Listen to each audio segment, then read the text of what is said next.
time for another entry into the Is It Still Worth It playlist for the Quo-Cast.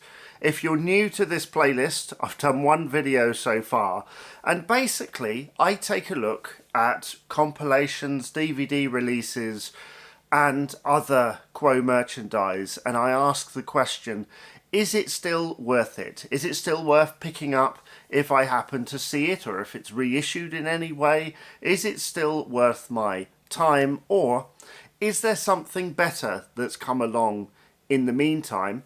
Maybe, just maybe, it still fulfills some kind of function. I'm going to take a look at a compilation for the first time. So this is Status Quo at their best. Been released over the years in many different guises. I think it's also been known as Ice in the Sun. I picked this up about 20 years ago, and really the 60s material, in fact I'll put this down for a moment just to explain that the 60s material very rarely gets a look in regards to the whole Quo story, because really the narrative goes, they released pictures of Matchstick Men, they had, you know, a follow-up, even though there was a follow-up in between Black Veils of Melancholy, but they had a follow-up, Ice in the Sun, that was a hit too, but they weren't really into it and decided to, you know, get the denim out and start rocking out, and then the rest is history, you know, Down the Dust Pipe, In My Chair into bluesy territory, and then straight onto Vertigo for, well, just a tremendous amount of success. But the 60s era tends to get a little bit forgotten, and that is all I really knew was those two tracks, Ice in the Sun and Pictures of Matchstick Men. And great tracks they are, but this was my first introduction to some of the other material. The thing that struck me first when I saw this in a record store, and it really was a record store, they actually sold vinyl in like 2004 in Skegness. I can't remember what it was called. Was it Hendrik Watson or something like that? What struck me first was this cover, because it says Status Quo, but, you know, I recognise Rick here, I recognise Francis, and obviously a very young Alan Lancaster and John Coghlan, but I was like, who's this guy here?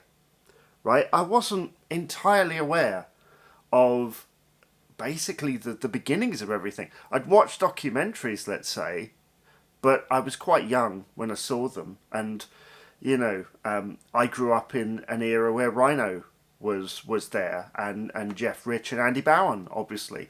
I was not entirely aware that there had been another keyboard player at any point. So, yeah, so this didn't match the image that's in my head of Status Quo. And I was intrigued, so my nan bought it for me. And this is a mishmash. I mean, there's been many Pi releases over the years, so many. I mean, it's been crazy, isn't it? How many? I mean, what was your first Pi reissue of this material? Random compilations. I mean, at least this had a 60s era image on it. Some of them have got like early to mid 70s image, and then it's like, you know, Make Me Stay a Bit Longer and Green Tambourine in the actual track listing. This one doesn't just have the 60s material. There is also a bit of boogie in here, because obviously they made 4 albums, 2 of which were psychedelic pop. The other 2 for Pi Records were more boogie and hard rock based, and there are little snatches of that on here, although looking down I can't see anything in the track listing that originates from Dog of Two Head. I think it is mainly Mark Ellis' Greasy Spoon, and a bunch of offcuts as well, stuff that wasn't really, you know, wasn't used at the time or was stuck on a B-side of things, you know, like Good Thinking and Do You Live in Fire, you know, that kind of thing. So it's a real mishmash of things, and I'll be honest, I hadn't heard the early 70s stuff either. You know, that sort of 70 to 71. That, apart from Down the Dustpipe and In My Chair, the rest of it was new to me. So this was a great introduction. So the track listing on here is Pictures of Matchstick Men, Green Tambourine, Mean Girl, Ice in the Sun, Something's Going On in My Head. Oh, wait a minute. That's on, that's on Dog of Two Head, isn't it? Lazy Poker Blues, Down the Dustpipe, Little Miss Nothing, Make Me Stay a Bit Longer, Auntie Nellie, Do You Live in Fire, Daughter, Are You Growing Tired of My Love, Elizabeth Dreams, Face Without a Soul, Everything, Gentleman Joe's Sidewalk Cafe, Gurdendula, Need Your Love, Spinning Wheel Blues, Is It Really Me, Josie, Good Thinking, and In My Chair. This was a revelation when I first heard it. You know, I was hearing a side of Quo that I'd never heard before. But when I started to expand, actually when Spotify first came out, I went exploring and I started listening to those early albums in full. And eventually I bought the two boogie albums, let's say, the two rock albums on CD. And now I own at least one of them on vinyl. And a lot of the material on here is great, and the offcuts are really nice to have and all that stuff.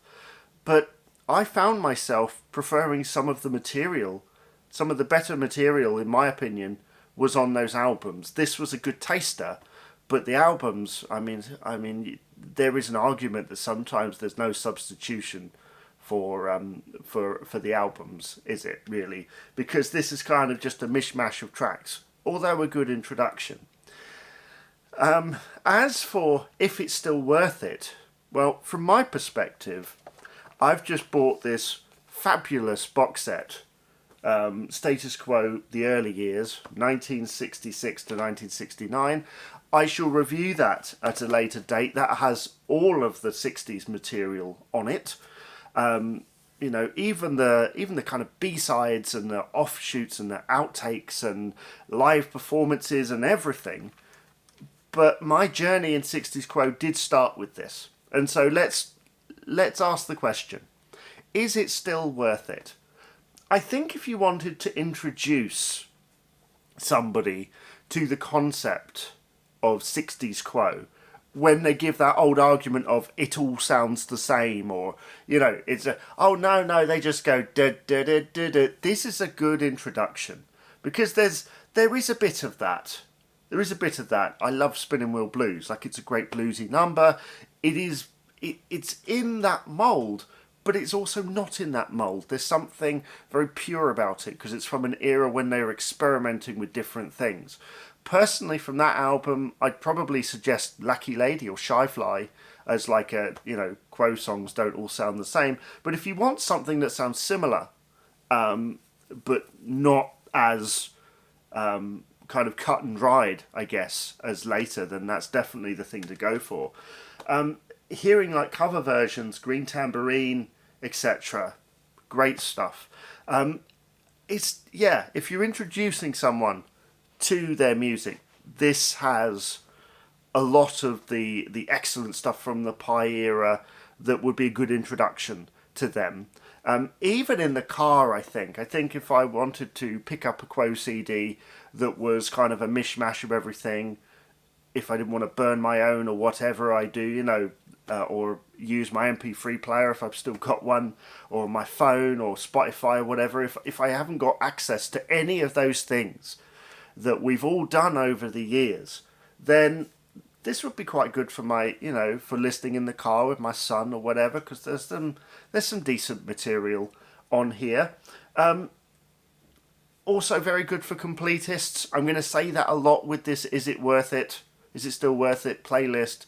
The completists, yeah, definitely, because it's a moment in time, you know. I mean, everyone's got to have at least one Pi compilation in their particular thing.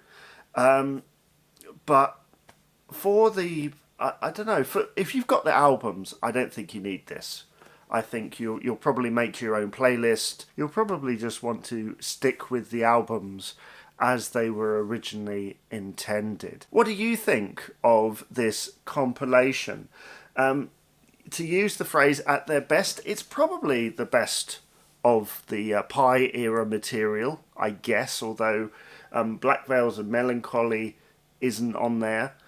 We do have Are You Growing Tired of My Love, which is a great kind of Bee Gees style ballad. I do think, though, it's missing a couple of tracks, rocking tracks from Dog of Two Head, but I guess in some ways they're trying to keep it as consistent as possible in the track listing. Let me know what you think of this. Is it still worth it for you? What was your first Pi era compilation? Do let me know in the comments below.